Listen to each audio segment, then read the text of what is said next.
Hello everyone, Storm 101 here. Today we'll be talking about the severe weather potential across parts of the Midwest later today. Could see more supercells that could produce damaging winds, small hail, and also for a chance for isolated tornadoes. We also got another system that be coming into the plains here that might bring more severe weather across parts of the southern and central plains here for tomorrow. And there's actually some uncertainty with that date, which we'll talk about that in a little bit. But I want to get started with the storm reports from yesterday's storms, and I think it's kind of safe to say it's underperformed a little bit, but I feel like there's still storm reports coming in from yesterday's storms. But you definitely do notice here, let me zoom in really fast here, and you do notice here that we do have a line of tornado reports kind of go from southwestern Oklahoma to southwestern Missouri. Those tornado reports are mostly from QLCS tornadoes, or tornadoes along the squall line there. And mostly these are TDS tornado debris signatures from radar. And we tracked several of those last night on my live stream. We also did have 43 wind reports and also 12 hail reports. So generally an underperformed, especially down in Texas. Down in Texas, we have pretty much none or zero wind reports, especially for the Dallas and Fort Worth area. I'm also kind of surprised by that. So most of your severe weather seems to have been sticking around the Oklahoma and the southwestern Missouri area. So pretty interesting day yesterday, but I think more reports may come in later today. So we'll see what happens here when this map updates. We could be checking out or looking at it of a little bit more accurate picture.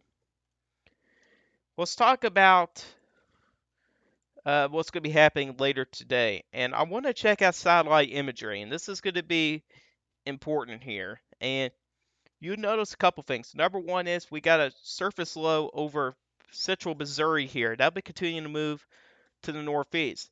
But there's something that you really do notice here, and that's there's a dry slot right here. And there's a little bit of a dry slot kind of moving in there. And what that's going to do here, that's going to keep the atmosphere a little bit more destabilized. That's going to destabilize the atmosphere. That's going to uh, make it increase the severe weather potential that we could see later today.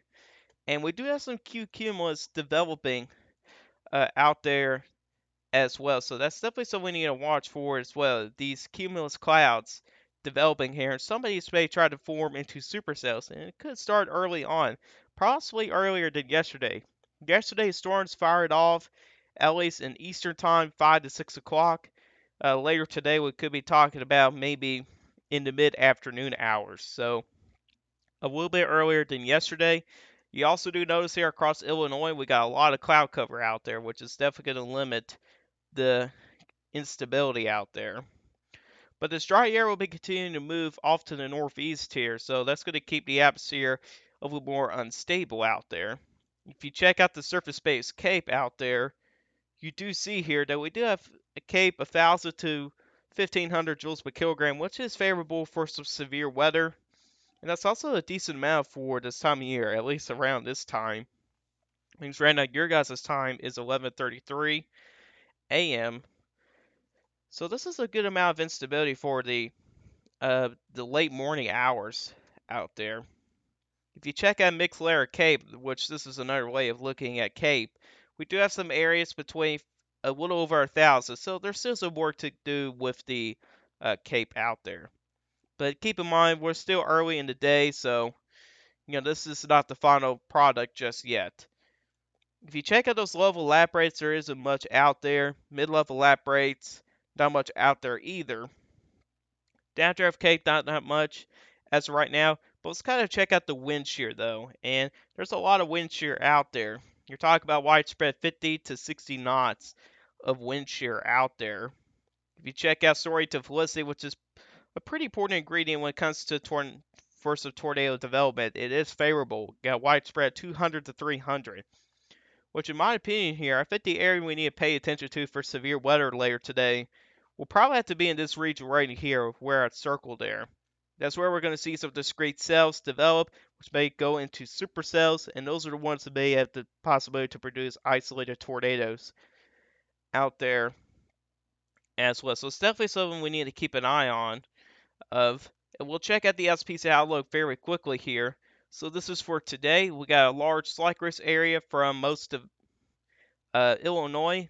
That even goes for parts of western Indiana, southeastern Wisconsin, and for western Michigan as well.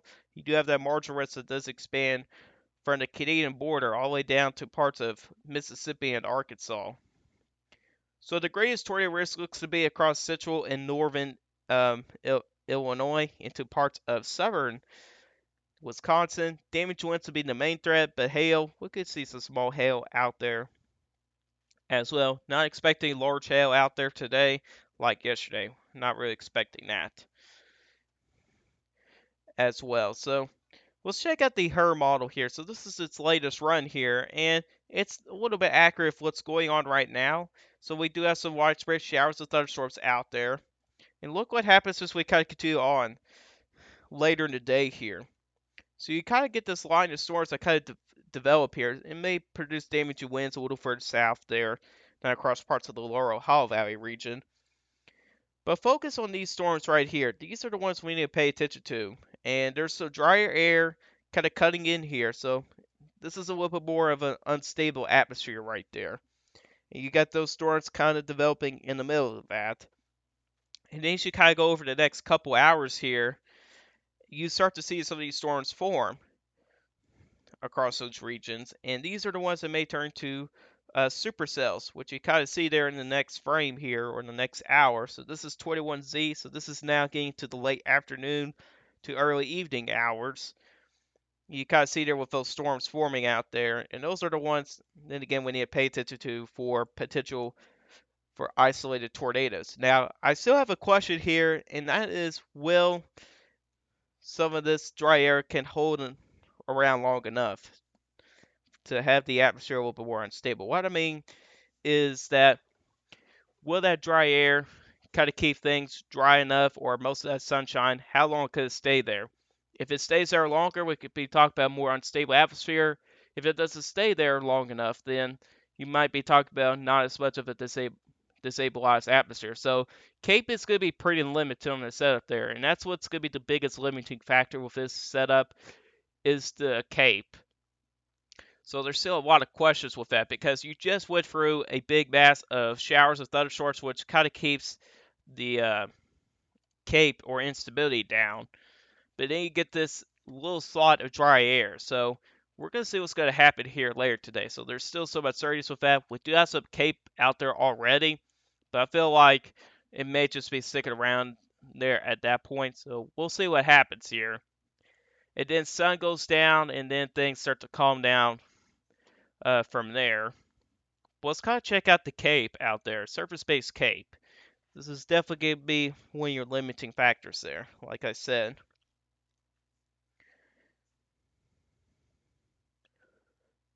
It'll take a moment to load here. You do see here, the Hermal says yes, and when you get to those blue colors, that's above 1,000. That's the threshold you'd be looking for when it comes to severe weather. We'll get a sounding out there. You do see here, there is some instability out there. It actually gets close to 2,000 joules per kilogram at the surface, which would be pretty favorable for some severe weather. I also do notice here, there's not much directional shear here. Not much wind direction of height here. There is some story to Felicity, but there's not really that much of the way a directional shear or wind direction of height. Here's your dry air you got going on here with that elevated mix layer right there.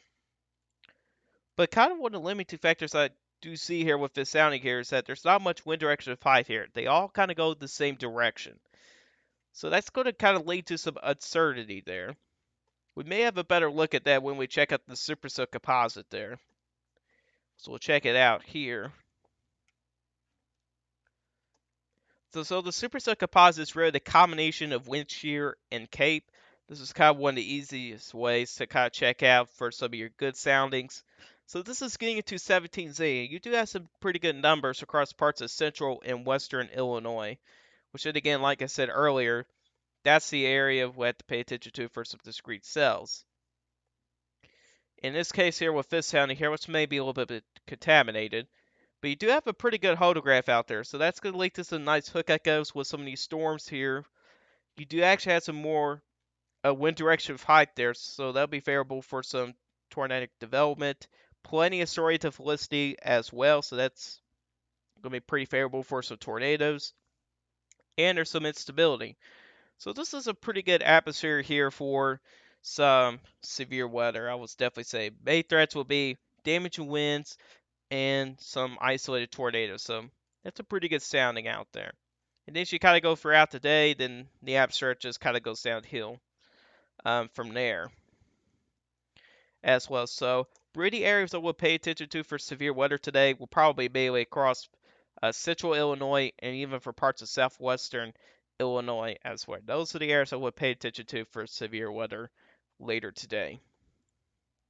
Okay, let's move into Tuesday, sorry, which is tomorrow. If we check out the SPCA outlook here for tomorrow, we do have an enhanced risk for severe weather across parts of northwestern Oklahoma, western Kansas, even for parts of far southwestern Nebraska as well, along with a slight risk surrounding some of those regions as well. Here's your tornado probabilities. It's right now a 5% chance for tornadoes. Damage winds looks to be the biggest threat. Hail will also be possible as well. So that's kind of your SPC outlook for right now. And I think we're going to see some decent changes on the next update, which is going to be 1:30 in my time. And then you move on to day 3, your severe weather risk moves back over to the Midwest at that point. And all hazards could be possible with that setup as well. So let's kind of check out the high-res dam here for 500 millibar winds. And you do see here with your big system right here, that'll be continuing to move on to the northeast. And then here comes your big trough right here. We've been talking about this for several days here. And let's kind of move on to 3 o'clock on Tuesday. You do notice here, you start to see a little bit of a negative tilt trough right here. You got plenty of divergence out there as well. Let me change this color here to white. So you got this negative tilt trough that's out here. You got plenty of divergence out there as well. So you kind of have the upper level wind dynamics here in place.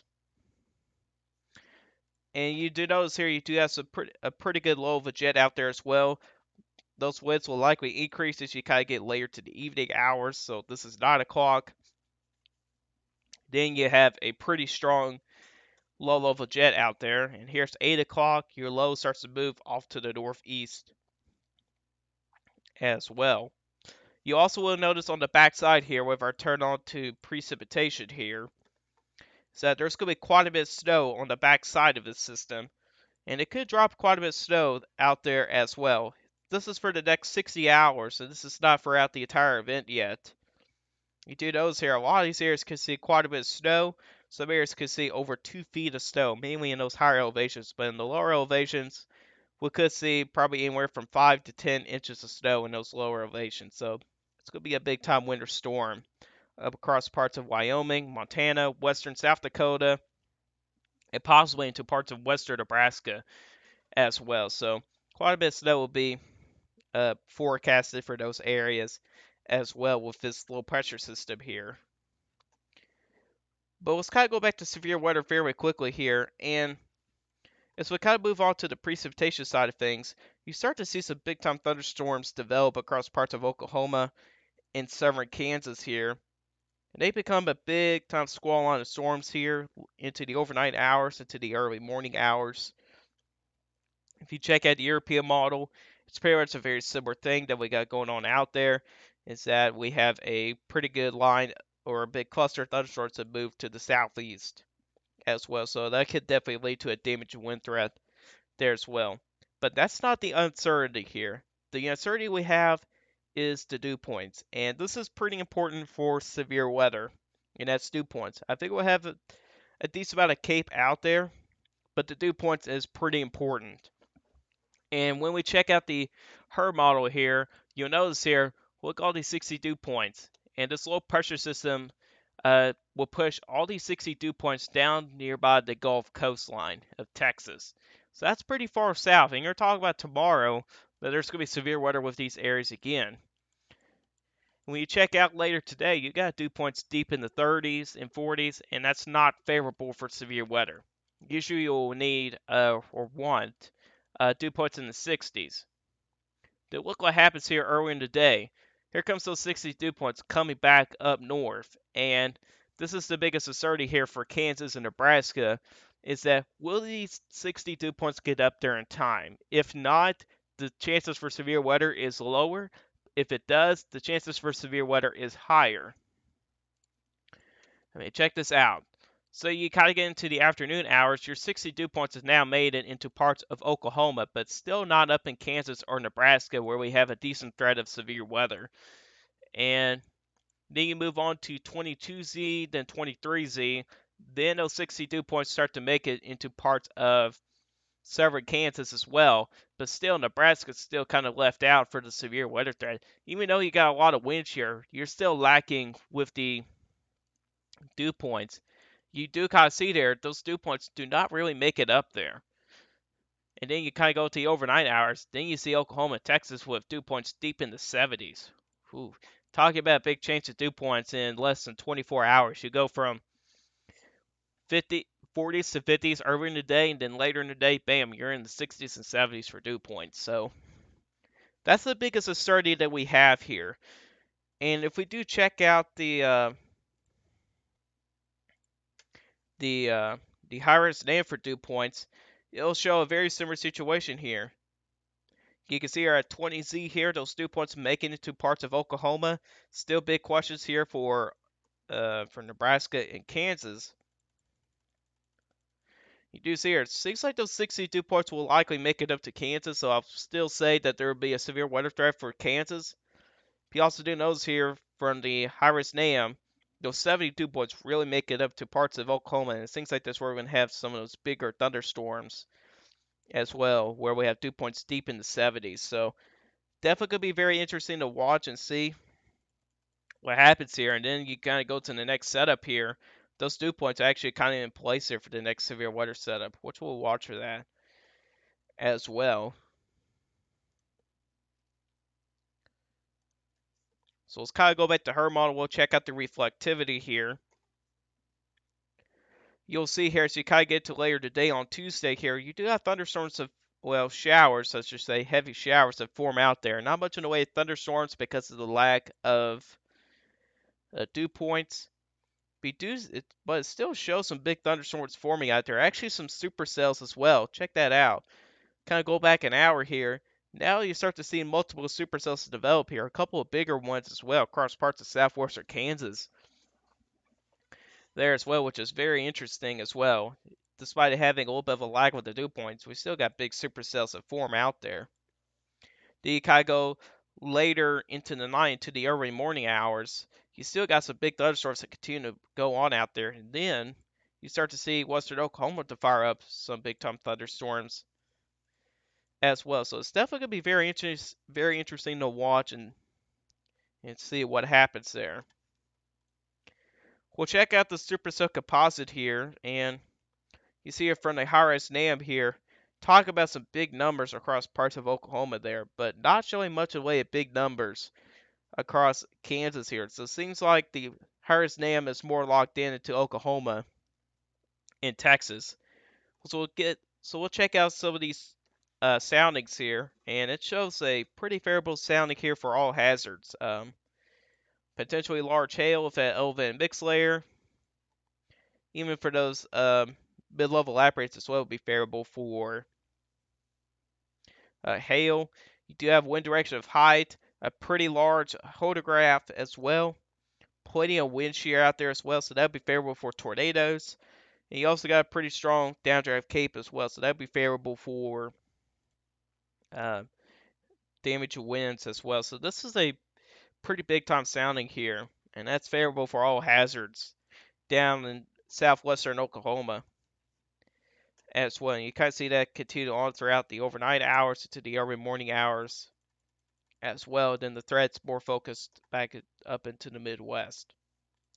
And then her model shows a little bit of a different story here. As you kind of go later in the day here, it shows it a little bit further north here, a little bit more focused across parts of southwestern Oklahoma, parts of northeastern Texas, well, the northeastern panhandle of Texas, and southwestern Kansas. If we check out here, we'll get a couple soundings here. So this is in southwestern Kansas, and you're seeing a pretty good sounding here.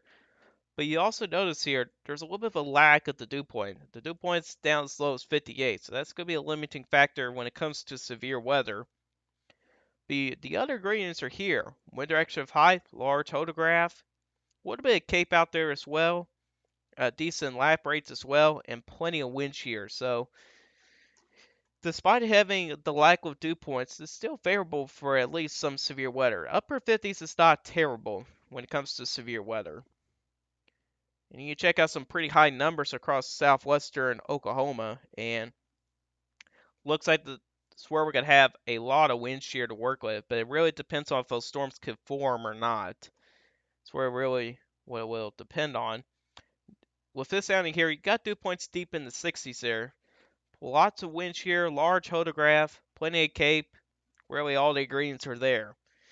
Down there in Oklahoma as well. So then again, it's really going to depend on how far north the dew points can get. And the Herm does show some of the most intense supercells up at Kansas, which is interesting. Probably because it's where we have the ridiculous amount of wind shear. I mean, check out these story to felicity amounts. Well, way up there.